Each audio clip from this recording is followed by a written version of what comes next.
Here in this part, we are going to discuss the possibilities that led to the creation of new species from the older ones. But before that, we must know what do we mean by species.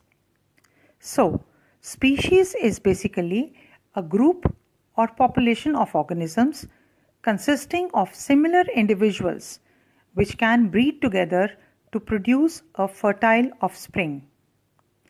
In the example of beetles that we saw previously, there was a change in color in one progeny, that is, from red to green. But there was no creation of entire new species, as this different colored beetle could still reproduce with the old ones. It's not like this. Due to the change in color, it cannot mate with other beetles.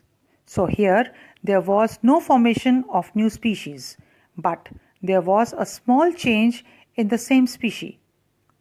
Now imagine a scenario where the beetle population is not confined to a small area and it spread to the whole mountain range.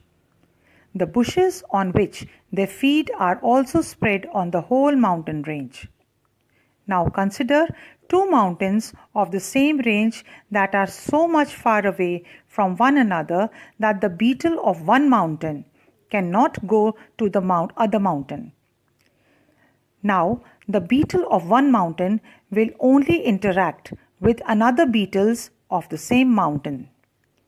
So, it is most likely that the beetle will reproduce with one another only except in a very rare case in which some adventurous beetle happens to reach the other mountain. But this possibility also reduces if a river is flowing between the two mountains. A similar kind of change takes place in the second range of mountains. So, in both the cases, we can say that there is no gene transfer between the population of beetles of the two mountains. Or, we can say that the population of beetles is geographically isolated from each other. So, variations during sexual reproduction taking place in mountain 1 will not take place in mountain 2 and vice versa.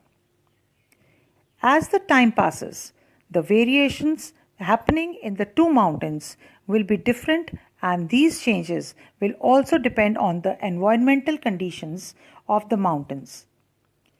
Now, after generations, process of genetic drift and natural selection will operate over these isolated group of population and will make them more and more different from each other.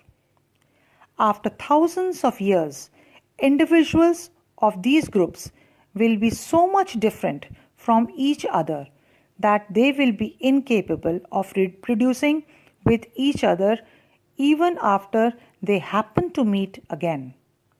This inability to reproduce with each other indicates that the two populations on two mountains have now become two entirely different species.